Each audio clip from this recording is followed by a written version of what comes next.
Alongside the personal grief that all my family are feeling, in her life of service, we saw that abiding love of tradition, damaging nature by not understanding how much we depend on. Harry had spent months believing one final conversation could reopen the palace doors for Meghan. But when a private message arrived from King Charles, its unusually cold wording suggested something had changed. This was not another delay, another excuse, or another negotiation. It sounded like a verdict. For weeks, there had been almost nothing from the palace. No warm invitation, no private reassurance. Not even the carefully chosen language that royal officials usually used when they wanted to keep hope alive without promising anything. Then the message came, brief and controlled, carrying the unmistakable weight of a decision already moving through the corridors of power. Harry had not been demanding that Meghan return as a working royal. He knew that chapter had closed. What he wanted was something more limited, but deeply symbolic. Recognition that she was still part of the family, a place at selected ceremonies, access to private gatherings, and the freedom to enter royal spaces without being treated as a threat. He had convinced himself that time would help. Distance would reduce the anger. Charles's love for his younger son would eventually become stronger than the bitterness surrounding the Sussex departure. Somewhere beneath the titles, protocols, and public wounds, Harry believed his father would choose family. Meghan was less certain. She understood what a return would mean. One misplaced chair could become a message. One missing photograph could become a humiliation. A delayed greeting, a distant relative, or a cold exchange could be examined as proof that the palace had never truly accepted her. To return was not simply to walk through a royal door. It was to surrender every movement to judgment. The palace message offered no promise of forgiveness. It mentioned no reconciliation and gave no indication that Meghan would be invited to any future event. Instead, Harry was instructed to speak privately with Charles before making further plans involving his wife. Harry chose to see opportunity where others might have seen danger. Perhaps Charles was finally ready to set conditions. Perhaps the king wanted guarantees about privacy, public statements, or ceremonial boundaries. Harsh conditions could still be negotiated. A closed door could still be pushed open. But one detail disturbed him. Senior palace officials already appeared to know about the conversation. The matter had traveled through official channels before reaching the son at its center. This was no longer only a father deciding how to respond to his family. The institution had become involved. And William's silence felt louder than any warning. He did not call Harry. He did not send a message. Yet his office was reportedly aware that the conversation was coming, suggesting the future king's concerns had already been heard. Harry began to understand the real question facing Charles. It was no longer whether Meghan deserved another chance. It was whether allowing her back could shake the monarchy's fragile balance, and whether one act of forgiveness might reopen every conflict the palace had tried to bury. But before Harry could hear his father's answer, he would be forced to confront the private conditions that had turned Meghan's return from a family request into a battle over the future authority of the crown.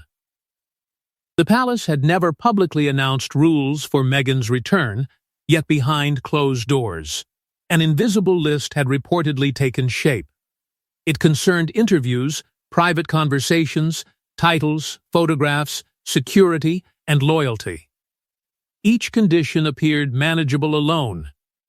Together, they created a test Meghan was never expected to accept. There was no formal document declaring that Meghan had been banned.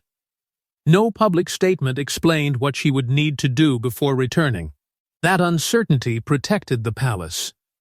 It allowed royal officials to control every possibility without openly accepting responsibility for shutting her out. Nothing was officially refused because nothing was ever officially offered. The first expectation concerned silence. Any conversation held inside royal walls would have to remain there. No later interviews, no documentary references, no podcast revelations, no carefully worded statements explaining what Charles, William, or Catherine had said in private. For the palace, this was protection. For Harry, it sounded like a demand that Meghan abandon the only power she still possessed, the ability to tell her own version. Then came the question of visibility. Meghan would receive no promised place in official photographs, processions, balcony appearances, receiving lines, or ceremonial seating plans. Her position could be changed without warning, reduced without explanation, or removed entirely if palace officials believed her presence might dominate the event. That condition carried a deeper wound. Returning without recognition could make reconciliation look like submission. Meghan might be welcomed through a private entrance, then kept at the edge of every public moment. To Harry, that was not acceptance. It was humiliation designed to appear polite. Control of the press would also remain entirely with the palace. Harry and Meghan would not be allowed to arrange separate access, bring a personal photographer, issue an independent account, or publicly challenge the official explanation of any decision. The institution would control not only what happened, but what the world was told had happened. Her title added another layer of tension. Meghan could continue using it socially, but the palace would not describe her presence as a restoration of royal influence. She might return as Harry's wife, but not as a figure carrying renewed authority within the monarchy. Harry's frustration deepened. Meghan was being asked to accept exposure without protection, scrutiny without control, and loyalty without trust. Yet the palace feared the opposite. Any concession could appear weak, especially if private details later emerged and embarrassed Charles or William. Camilla's advisors worried that Meghan's presence could unsettle a hierarchy the monarchy was struggling to reinforce. Catherine did not need to oppose her openly. The comparison alone could overshadow the future queen and revive every rivalry the palace wanted buried. But beneath all the conditions lay one demand more serious than the rest. Meghan would have to accept that the palace, not Harry, would decide when she appeared, where she stood, and how her return was described. For Harry, those restrictions already felt severe. But the real conflict began when he discovered that his father's greatest concern was not Meghan's behavior at the palace, it was what her return might represent afterward. Charles might still have been thinking like a father, but William was thinking like a future king. His warning was direct. Allowing Meghan back without absolute control could reopen every conflict the palace had struggled to contain. And this time, the monarchy might not survive the damage quietly. William's opposition was not presented as an act of revenge. He did not need to repeat old arguments or reopen personal wounds. Instead, he framed the matter as a threat to the institution he would one day inherit. In his view, reconciliation and restoration were not the same thing. Harry could return privately as Charles's son, but Meghan's public reappearance would send a much larger message. The palace had already struggled through competing accounts, emotional interviews, public accusations, and conflicting versions of private conversations. Each attempt to contain the damage had created another question. William feared that even a peaceful visit could later be retold as a story of exclusion. A changed seat could become an insult. A missing photograph could become proof of rejection. A formal greeting could be described as cold, while a private meeting could be accused of being controlled. That risk, William believed, was too great. His central concern was the future. Catherine's position, their children's place in the line of succession, and the authority of the next reign could not be pushed aside by another explosion of Sussex controversy. One royal appearance involving Meghan might dominate headlines more than the ceremony itself, turning the monarchy's carefully protected image into another public argument.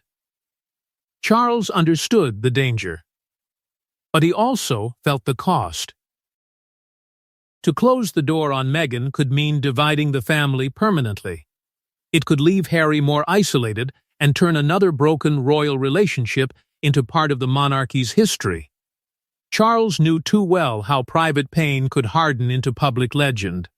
He did not want another son defined by distance, bitterness, and unresolved grief. William, however, insisted that a temporary emotional solution could create a lasting institutional crisis. He was not asking Charles to abandon Harry. His recommendation was colder and more precise: separate Harry's private relationship with the king from Meghan's relationship with the crown.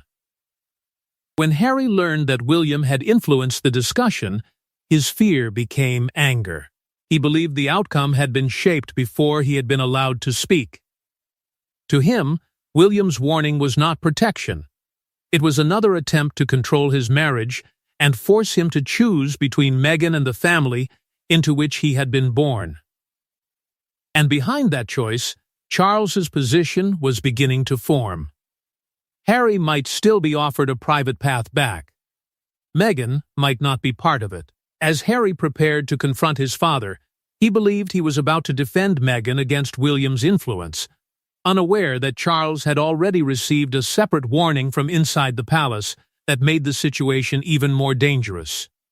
Just days before Charles made his final decision, palace officials reportedly presented him with a private assessment of Meghan's return.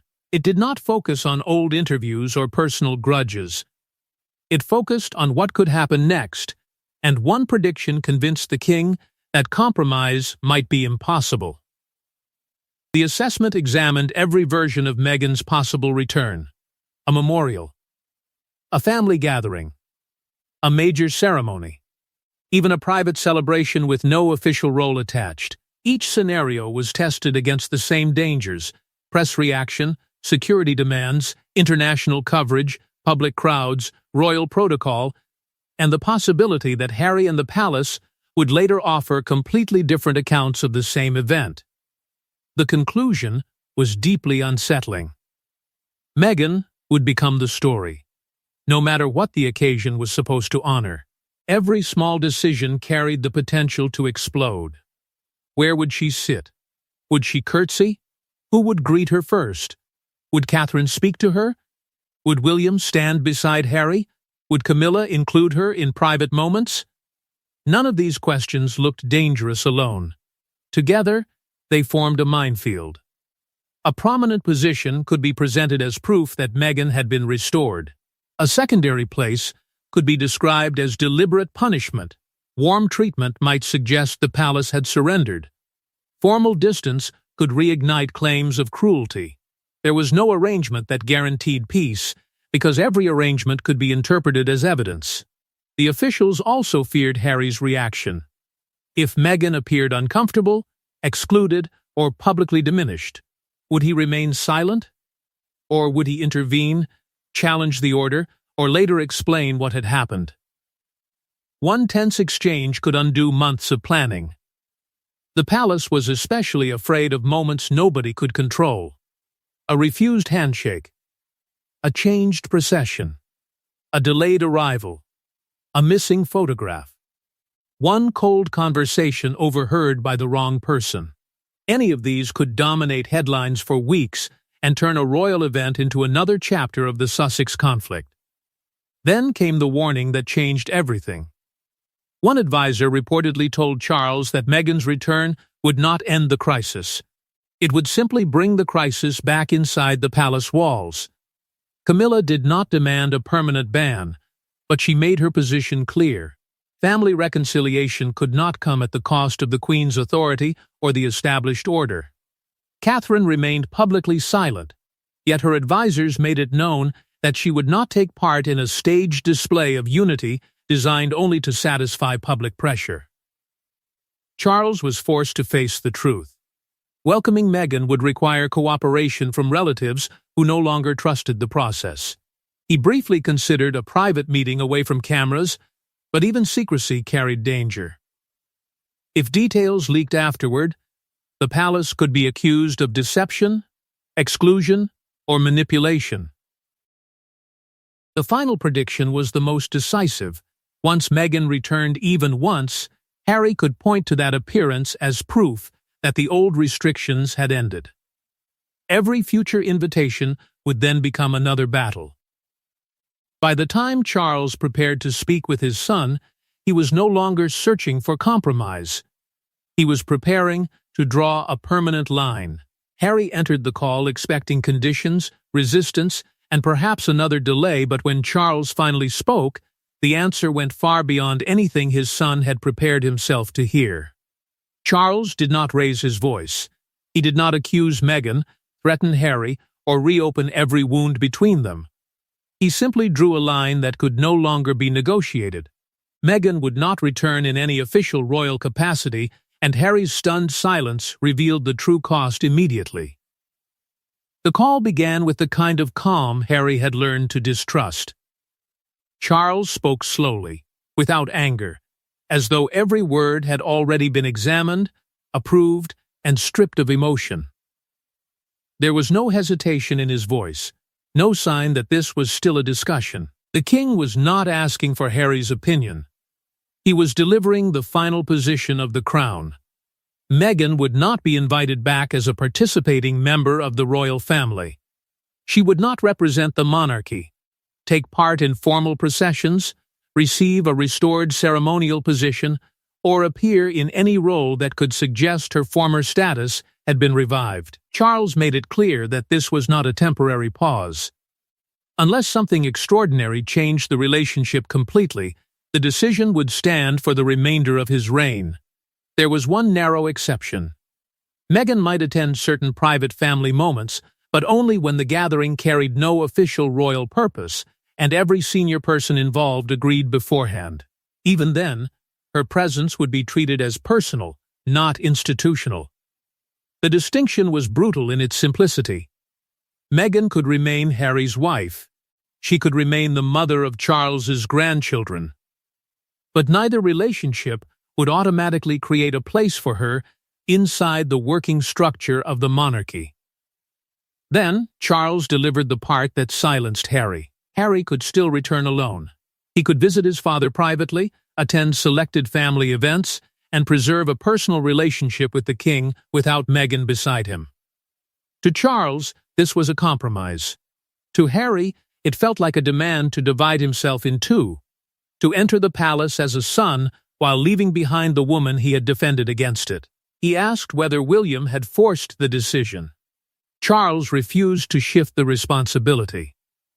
William had expressed concerns, he said, but the judgment belonged to the sovereign. Then came the argument Harry feared most. Charles said every attempt at flexibility had created more uncertainty. Every exception had produced another dispute. The monarchy could no longer survive through private arrangements that later became public battles. Harry accused the palace of punishing Meghan because it feared her voice. Charles answered that this was not about silence. It was about preventing the crown from becoming trapped in the same cycle again. Accusation, response, fragile reconciliation, renewed conflict. After that, neither man spoke for several seconds.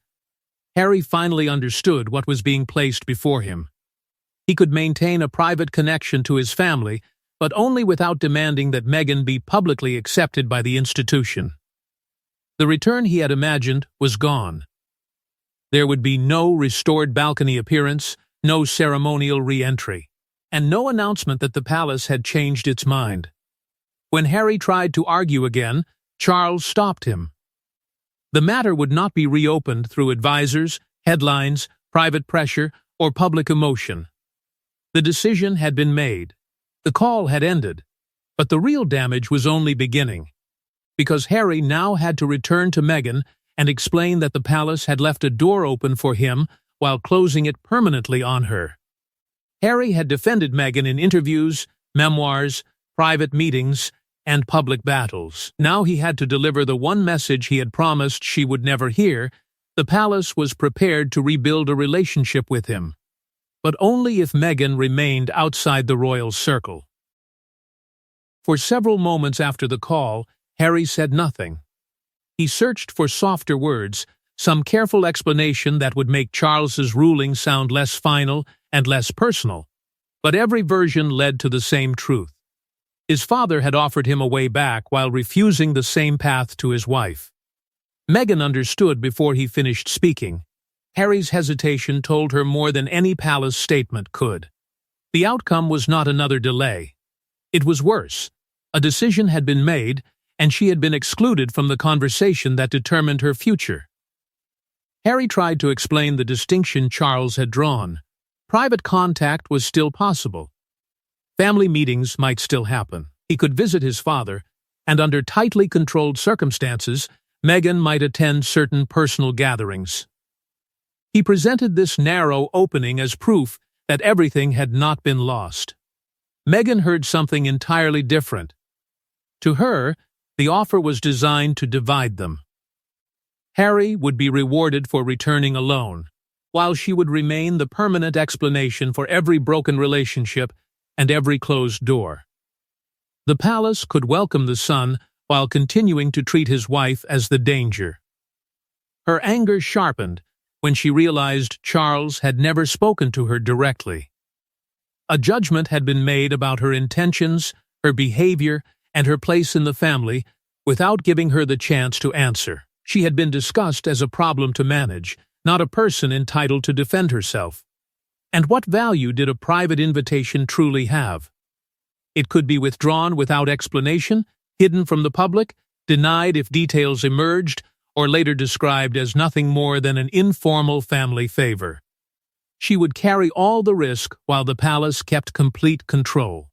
Beneath the anger was a deeper wound. Returning privately would mean entering the royal world without recognition, protection, or authority over the story told afterward. She could be present, yet officially invisible. Accepted behind closed doors, but erased the moment those doors opened.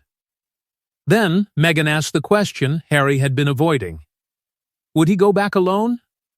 He could not answer quickly. Refusing might destroy what remained of his relationship with Charles. Accepting might convince Meghan that he had agreed to the palace's plan to separate them. She warned him that one solo visit could be used as proof that the family conflict had been resolved. The palace could point to Harry's return while never acknowledging why Meghan remained outside. Harry was trapped between two versions of loyalty, standing beside his wife without compromise or protecting the last fragile connection to his father before it vanished. Then Meghan raised the possibility that changed the danger completely. Perhaps Charles's decision should not remain private. Perhaps the truth had to be revealed before the palace shaped it into something unrecognizable. Harry thought the hardest moment had been telling Meghan the truth, but her response created an even greater threat. If the decision became public, the palace would face the very confrontation Charles had tried to prevent. Inside the palace, Charles's decision was meant to end uncertainty. Outside it, the ruling had the power to ignite a new war.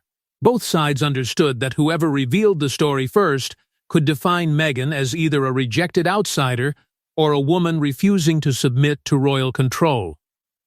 Palace officials began preparing for the possibility of a leak almost immediately. Their language was deliberately calm. There would be no mention of a ban, exile, rejection, or permanent exclusion. Such words sounded personal, emotional, and cruel. The institution wanted something colder, language that appeared neutral while revealing almost nothing. The preferred explanation was simple.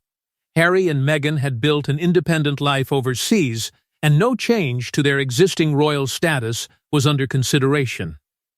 To the palace, that sentence closed the matter. To Harry, it erased the truth.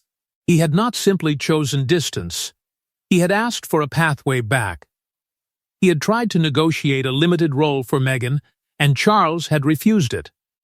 Yet the official wording would make her absence appear voluntary, as though Meghan had rejected the family rather than being denied a place within it. That possibility angered her most. Silence could allow the palace to suggest that she had chosen not to support Harry's relatives, avoided important gatherings, or turned away from reconciliation. Once that version settled into the public mind, correcting it would become almost impossible. Advice around the couple divided sharply. Some believed the decision had to be exposed immediately, before royal officials controlled the story. Others warned that another interview, statement, or public accusation would confirm every fear Charles had used to justify the exclusion. Harry understood the danger. Revealing the conversation might protect Meghan's reputation, but it could destroy the private relationship his father had still offered him. One public disclosure could close even that narrow door. William's team was already prepared. If Harry accused the palace of cruelty, manipulation, or discrimination, there would be no emotional response. No public argument. The silence would be disciplined. Meanwhile, Catherine and Camilla would inevitably be pulled into the speculation. Neither needed to say a word. Commentators would examine every greeting, seating plan, procession, and past exchange, searching for proof of rivalry or revenge. Charles refused to attack Meghan publicly. But he also refused to call the decision temporary. That restraint gave the palace its greatest advantage. The monarchy did not need to win an argument. It only needed to continue without her. Harry finally saw that silence was not the absence of power. It was power in its most controlled form. So he considered one last appeal, not to restore Meghan's royal position, but to force his father to acknowledge what the decision had truly done. It had placed Harry's marriage on one side and his family on the other. With the public narrative tightening around them, Harry made one final attempt to discover whether his father's decision contained any hidden mercy, but Charles's last response revealed what the monarchy had truly chosen to protect. Harry wanted one final assurance that the door might someday reopen. Charles gave him something colder. The monarchy could not base its future on the hope that broken trust would repair itself. The crown would move forward, even if doing so meant leaving part of the family behind. Harry asked whether time could change the decision.